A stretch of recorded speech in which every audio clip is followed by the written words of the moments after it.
Elon মাস্কের গাড়ি নির্মাতা প্রতিষ্ঠান টেসলা কি তবে তাদের কঠিন সময় পার করে আবার সাফল্যের ট্র্যাকে ফিরছে? ওয়াল স্ট্রিটের বিশ্লেষকদের পূর্বাভাস অন্তত সেই আশায় জাগাচ্ছে। বছরের প্রথম প্রান্তিকে গাড়ি বিক্রিতে বড় ধরনের পতনের পর চলতি দ্বিতীয় প্রান্তিকে বা Q2-তে টেসলার বৈশ্বিক গাড়ি ডেলিভারি আবার বেশ ভালোভাবেই ঘুরে দাঁড়াবে বলে ধারণা করা হচ্ছে। আর এই কামব্যাকের পেছনে সবচেয়ে বড় ভূমিকা রাখছে ইউরোপের বাজার। চলতি বছরের শুরুতে টেসলাকে বেশ কিছু বড় ধাক্কা সামলাতে হয়েছিল। জার্মানির বার্লিন কারখানায় অগ্নিসংযোগের ঘটনা এবং লোহিত সাগরের সংকটের কারণে লজিস্টিক্স বা সাপ্লাই চেইনে বড় সমস্যা তৈরি হয়েছিল, যার প্রভাব পড়েছিল উৎপাদনে। কিন্তু সাম্প্রতিক তথ্য বলছে ইউরোপে সেই সরবরাহ সংকট অনেকটাই কেটে গেছে।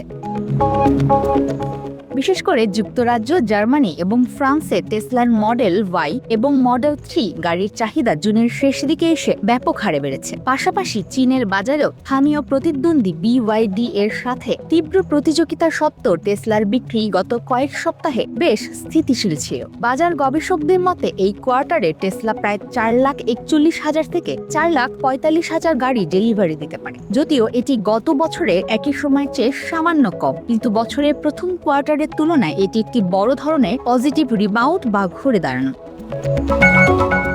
এই পূর্বাভাসের খবর সামনে আসতেই শেয়ার বাজারে টেসলার স্টক বা শেয়ারের দামও তরতরিয়ে বাড়তে শুরু করেছে, যা বিনিয়োগকারীদের মাঝে স্বস্তি এনে দিয়েছে। তবে বিশেষজ্ঞরা মনে করছেন টেকসই প্রবৃদ্ধির জন্য শুধু গাড়ি বিক্রি বাড়ানোই মাস্কের জন্য যথেষ্ট নয়। সস্তা চাইনিজ ইলেকট্রিক গাড়ির সাথে প্রতিযোগিতায় টিকে থাকতে টেসলাকে তাদের বহু প্রতীক্ষিত স্বয়ংক্রিয় রোবোট্যাক্সি এবং সাশ্রয়ী মূল্যে নতুন মডেল দ্রুত বাজারে আনতে হবে।